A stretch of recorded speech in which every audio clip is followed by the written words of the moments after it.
Next item is public comments that are invited on agenda and non-agenda items. Speakers must limit comments to 3 minutes. Before speaking, we do invite but do not require you to state your name for the record. The Harbor Commission has the discretion to extend or shorten the speaker's time limit on agenda or non-agenda items, provided the time limit adjustment is applied equally to all speakers. As a courtesy, we now ask that you turn off your cell phones or put them in silent mode. Thank you. Do we have any public comments? Go ahead, Jim. Thanks.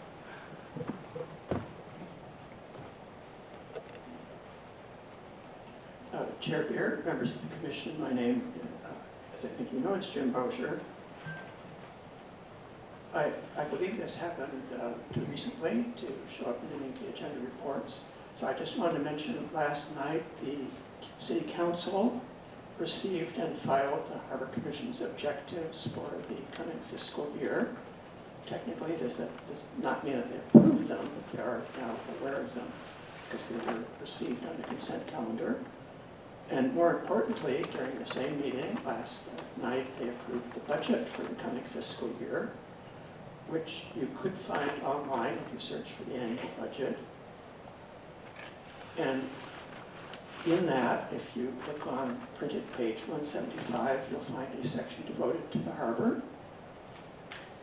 And you may or may not know that the budget includes, for the last couple of years, goals and objectives for each department for the coming year. So the Harbor Department, just as you have goals and objectives, has several goals and objectives for the coming year.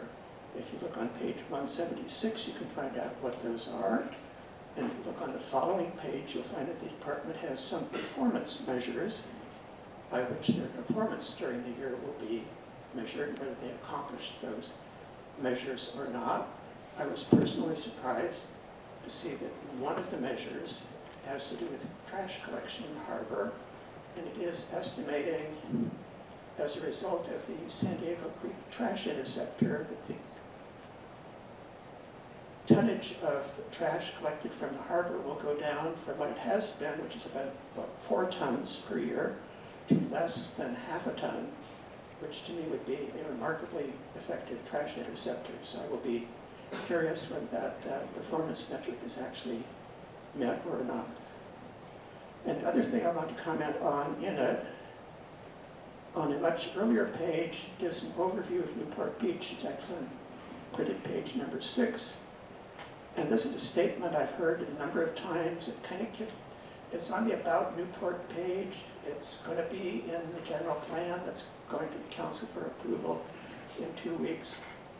And it describes Newport Beach as having the greatest recreational harbor in the world, accommodating approximately 4,300 recreational and sports charter boats docked within its 21 square mile harbor. I am absolutely sure that we do not have a 21 square mile harbor. I looked up like San Diego Harbor, which is big enough to have a naval base in it, is about 20 square miles. So I think ours is much smaller than that. On the other hand, I think the estimate of the number of boats we have, depending on what you define as a boat, 4,300 sounds considerably too small to me. And I think if you just add up the number of piers, commercial slips, and moorings that we have, unless those are not being all occupied, we certainly must have more boats than that. And I think you would have to set a threshold for what size you're talking about before the number is even meaningful. From my observation, a big boat can have a little boat on it, and there's very small boats.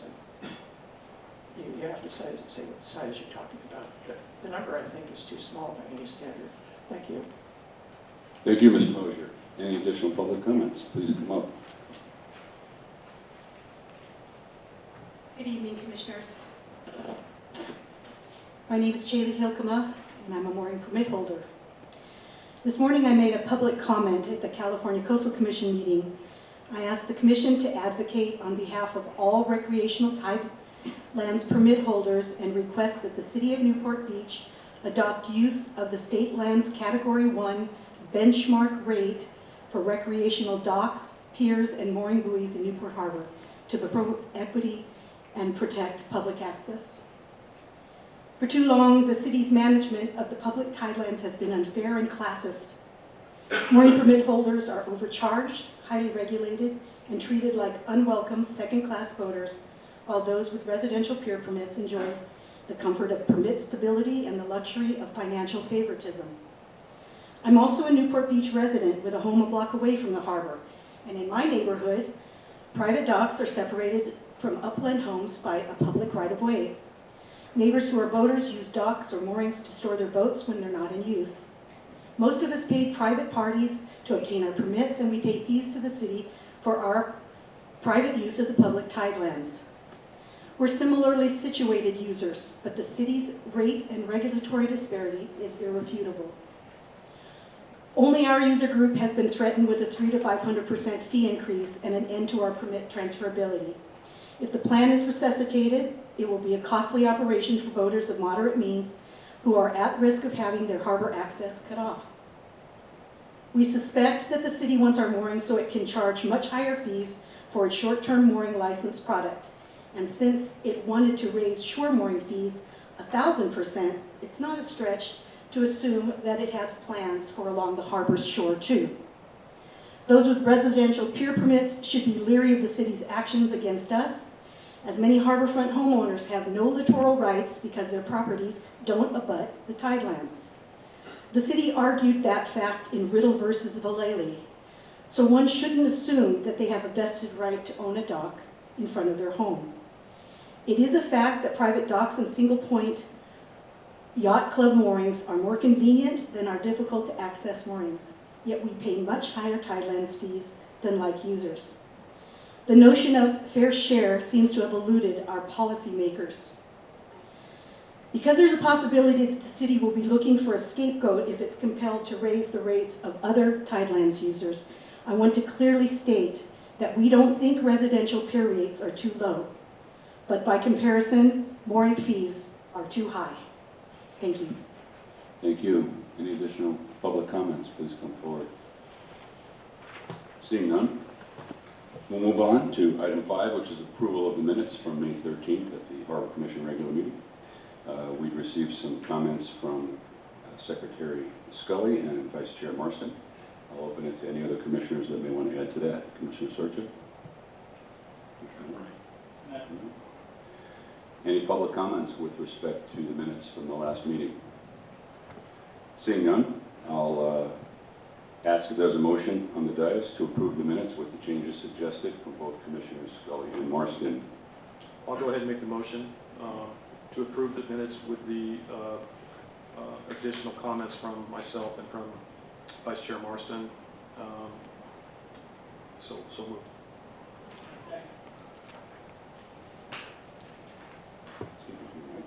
Just for the record. I second. Okay, thank you. Go to vote.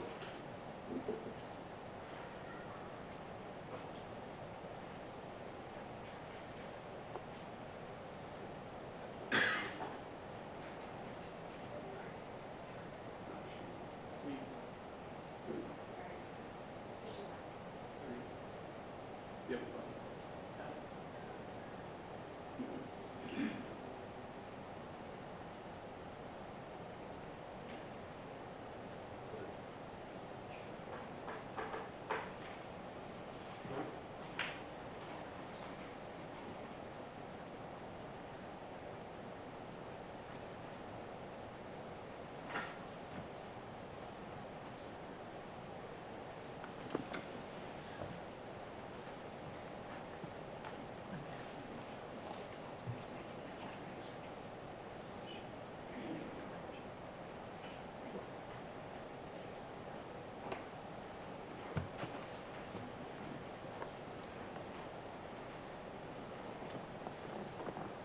Motion passes. Moving on to current business, item 6.1, vessels in Newport Harbor subject to removal and sale or destruction. Title 17 Municipal Code authorizes code enforcement staff to abate and remove vessels that are derelict, sunken, abandoned, and subject to impound or determined to be marine debris. The city follows the procedures per code for vessel removal, sale, or destruction based on numerous factors, including the condition of the vessel, where the vessel was found, and the estimated value of the vessel. This report will update the Harbor Commission and the public on the different categories and processes the Harbor Department implements upon discovering a vessel in one of the above referenced categories. Mr. Harbor Master, I think we have a special guest for the report. Indeed, there is a cursory staff report in your agenda packages, and I introduce you to Code Enforcement Officer of the Year for 2025, Jeffrey Goldfarb, who will walk you through the presentation. Good evening, Commissioners. Hope you're doing all well. Tonight I want to talk about how state law has given the city 3 different mechanisms to deal with vessels that are derelict and abandoned, or derelict or abandoned in the harbor. The tool that we use depends upon where we find the vessel, what condition the vessel is in, and what impact the vessel is having. But one thing I want to be really clear about before I start this is, these are powerful tools, but they're tools that we use sparingly and only as a last resort. Our goal is never to separate a person from their vessel. Our goal is to make sure that vessels operate, are seaworthy, and are safe. There are times, however, when we come across vessels that are inoperable, derelict, sometimes even in pieces, sometimes creating environmental hazards. And in those situations, we have to act. And when we do, we use one of these 3 various mechanisms that state law has given us. So I'm going to go through basically three different sections of the Harbor's Navigation Code. The first one relates to sunk and abandoned vessels, and that's Harbor's Navigation Code Section 522. The next one deals with floating vessels, and we typically refer to that as the impound section, and that's Harbor Navigation Code Section 523. And the last one is a section that the state legislature created, I think, in 2015, and that is the marine debris section in Harbor's Navigation Code Section 550. These sections are not necessarily mutually exclusive, and which section we use depends in large part, again, on the condition of the vessel, the danger the vessel poses, the immediacy of the situation, and those kinds of things. So first, let's get into it. Let me first talk about submerged vessels. If we find a vessel in the harbor that is submerged, then we are allowed to, under state law, we are allowed to impound the vessel and take the vessel and destroy it or dispose of it in what the state law refers to as any manner we find convenient or expedient, providing we give the owner 15 days notice that the vessel will be destroyed if we can find the owner. Now there's situations where we have come across vessels in the harbor that have been sunk, where we don't have there's no record of the owner, there's no CFs on the vessel, the paperwork was taken off the vessel before the vessel was sunk. And in those situations, our only choice is then to post the vessel for 30 days, and once that 30-day period expires, we are then allowed to dispose of the vessel. An example of this one, do you guys remember the Belly Boa? The Belly Boa was a Tahitian, maybe, looking kind of vessel. It was in the back bay. It sank at the vessel owner's dock. We were able to raise it, and we used Section 522 to ultimately dispose of the vessel. So it was a tool that was very handy at that point in time. The next section, 523, is when we have floating vessels that we are required to impound. There's, I think, 7 or 8 different, 9, I guess, we look at the Roman numerals up there, circumstances when we're able to impound a vessel. A lot of these we don't use because these are situations that really don't come up that often. The ones that I do want to highlight are the first one, vessels unattended and moored, docked, or beached in a manner that obstructs marine traffic or creates a hazard to vessels, public safety, or other people's property. The second situation where we've used this is when a vessel interferes with or poses a danger to navigation or public health, safety, or welfare. And the third situation, which is somewhat similar to the one I just mentioned, is when the vessel poses an environmental danger. In this situation, we are allowed to, what state law refers to as remove the vessel from the waterway What we actually do is we will impound the vessel and we'll put it on a mooring using this section 523 of the Harbors and Navigations Code. An example of this, we had an inoperable vessel that was 4 years out of registration. We had worked with the vessel owner for well over a year to try to get the vessel owner to render the vessel to be operable, and he simply refused to do it. After waiting over a year, we finally decided to use this section to impound the vessel. And we we got a not a search warrant, but an abatement warrant from the California Superior Court in Orange County, and then went and took the vessels off the dock and then impounded them on a mooring, and ultimately disposed of the vessels.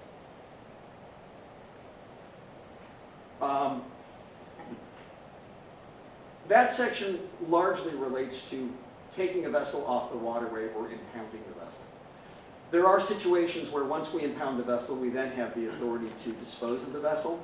But there are procedures that you have to follow in order to do that. And just a quick brief on that is we put a notice 72 hours, put a notice on the vessel 72 hours before removing it, sending it to the registered owner of the vessel. And then after we remove it, we send a 48-hour notice that we have the vessel and that we will, if it is not reclaimed, it will then be disposed of. We are also in that situation required to have a disinterested person appraise the vessel at less than $2,000. If a marine surveyor appraises the vessel at more than $2,000, we're not allowed to use this section for purposes of disposing of the vessel.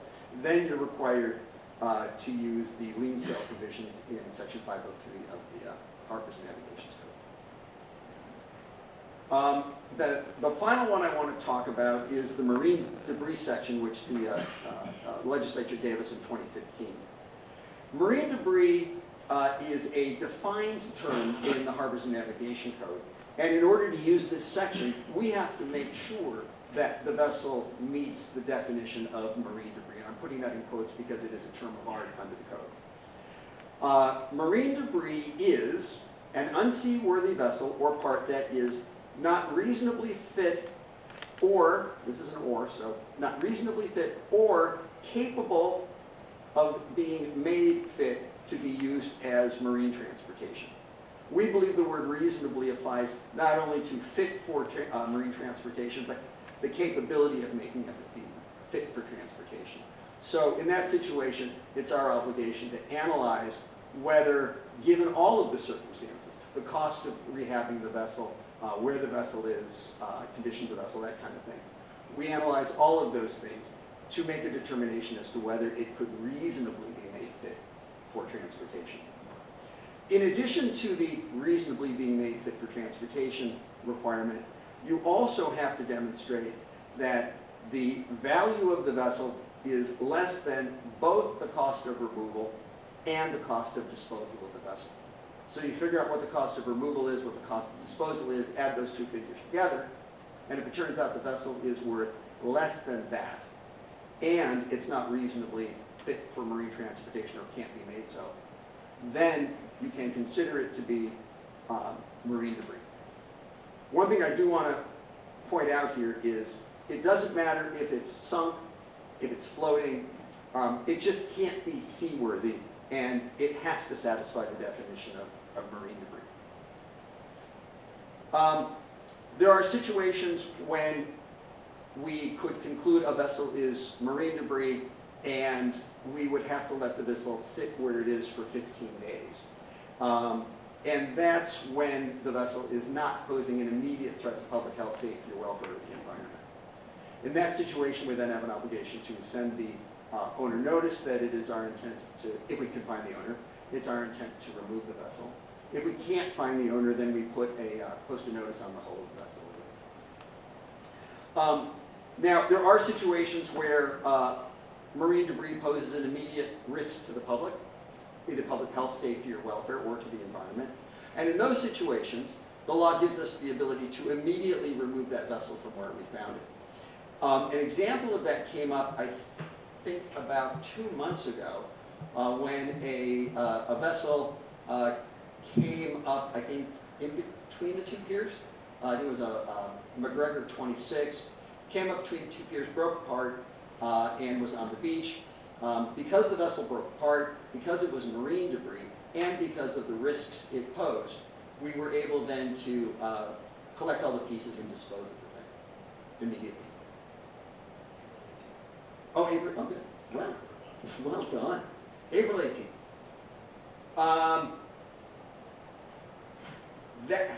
That's kind of the extent of my presentation, but I'm happy to answer any questions if anybody has any.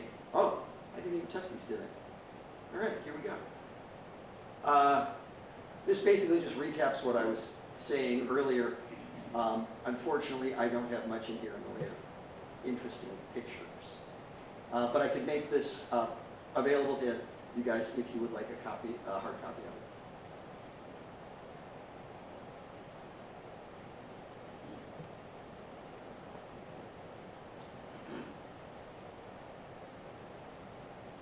One thing, oh, I'm sorry, one thing I do want to add real quickly, sorry about that. No One thing I worries. want to add really quickly is the extent to which we're able to actually dispose of vessels depends upon funding.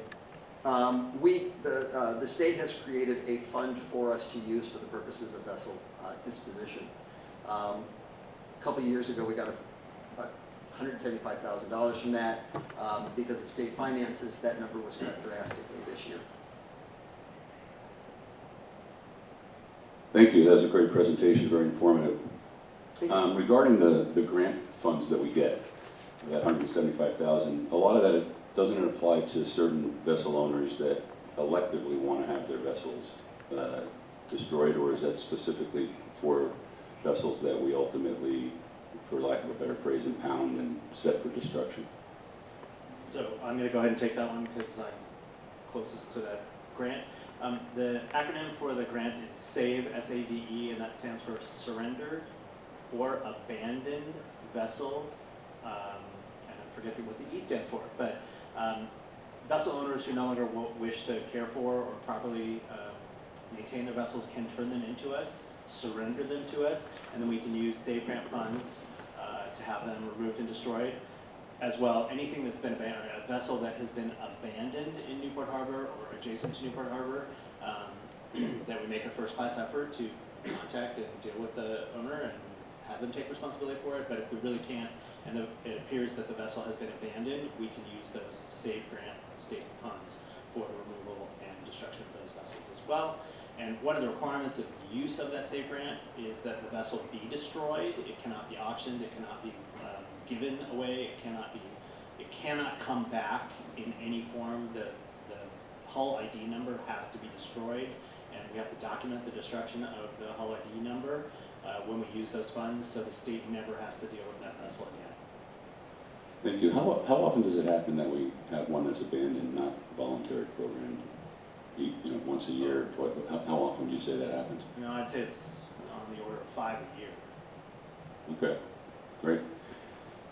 I'll ask commissioners for any questions. Commissioner Sverchek. Yeah, that was a good presentation. How do you draw the line when you start to notify the boat is in disrepair or in jeopardy of being destroyed? Is it visual? Is it reported? How do you draw the line there? So I go out in the field a lot and look at boats. And I use a number of criteria, first to decide whether the vessel should be subjected to what we consider to be, or what we call a operability test. And what it really is safe, seaworthy, or operability. And I look at a number of factors. One, obviously, is visual. Does the boat look like it has been maintained? Is it riding well on its waterline? Do I see visible means of decay? Like for instance, are there holes in the deck? Does it look like the rig is in danger of falling down? That kind of thing. Other things that we look at are, we do every single day, our team goes through each of our mooring fields in the harbor and records which moorings are vacant. And so we generally know when a boat leaves and doesn't leave its mooring. And if I see that a boat hasn't left its mooring for more than a year, that suggests that there may be a significant mechanical problem with the vessel, at least making it worthy of having to go through a operability test to demonstrate that the vessel is in fact operable. Great. Thank you. Sure. Secretary Skilly. What is the total amount you're spending on an annual basis for this? And then, is there any that's coming from the Harbor Department's budget, or is it all being covered by grant money? Yeah, please. So, I had a slide in last month's presentation, or not, sorry, in a recent presentation, I had a slide with a chart in it that showed that we've spent $612,000 in the last 6 calendar years of baiting vessels. And of that $612,000, the city's contribution has been 10%. So, I'm sorry, it's slightly larger than 10%. A condition of the grant, a condition of use of the grant funds is that we match by 10%. So if it takes $10,000 to remove a vessel, the SAVE grant is going to be used for $9,000 of those dollars, and the city is going to contribute one of those thousands of dollars. There have been vessels that we have abated without the use of SAVE grant funds. SAVE grant funds cannot be used for commercial vessels. SAVE grant funds, there's a variety of reasons for which we might not use SAVE grant funds, but it's small. So I would say of the 612,000, 10% would be 61,000. We've probably spent 100,000 total of that 612,000. 100,000 of that has been city funds specifically. Now, on to the next fiscal year that starts July 1st. Just last night, as Mr. Moser was referring, the budget was approved, and in that budget is $150,000 extra dollars for the Harbor Department for this kind of vessel abatement. And that specific number was selected based on the following scenario. We have, for the last 2 cycles, received $175,000 each of the 2-year cycles from the state for those SAVE grant funds. Based on our performance against those two grants, the state encouraged us to apply for additional funds. They suggested we apply for $250,000 in the current cycle. That's exactly what we did. Unfortunately, there were budget cuts at the state level, and the maximum grant value was $100,000. So we applied, we asked for $250,000, they gave us $100,000.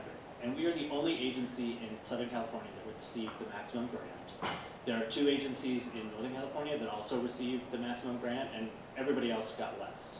So we maxed out on the grant. I used that scenario, that story, to tell in my program enhancement request for the next fiscal year to say, we were encouraged to apply for $250,000 worth of this grant because clearly there is demand to use that much money. The state only gave us $100,000, so city, please close the gap and give us $150,000 for this, and they did. Are you going to need all that? We will use it all. Okay. And Paul, you've made comments before. I mean, it looks like we're doing a very good job. We're on it every single day. And you talked about other harbors, San Diego and such, and they're not taking a proactive approach towards it from basically what I take away from some of our discussions. I would say that's an accurate assessment. Few, if any, other agencies in Southern California have the knowledge, know-how, and resources to carry this out as we do. That's why Code Enforcement Officer Goldfarb was recently at the California Public Safety Officers Association annual meeting in Lake Tahoe, giving this presentation to them, educating them on how to deal with these vessels that have been abandoned or surrendered or are marine debris.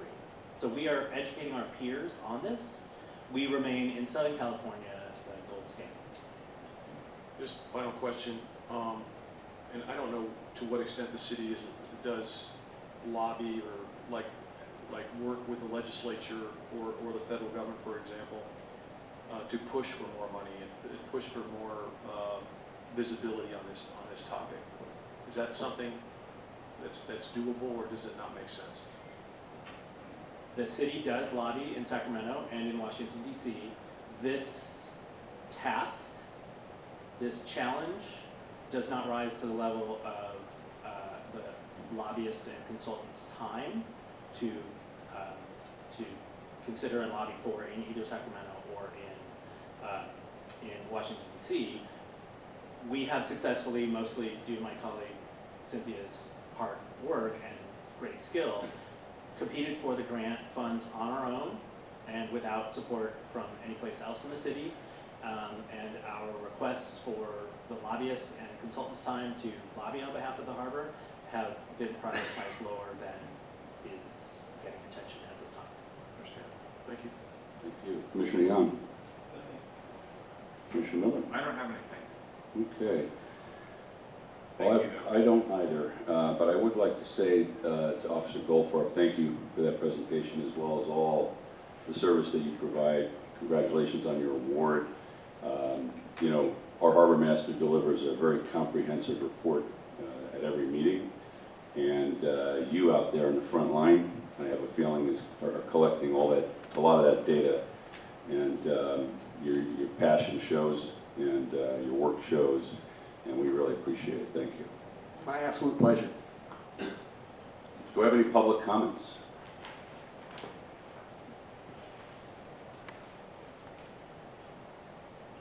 Good evening, Bud Cummins, good morning.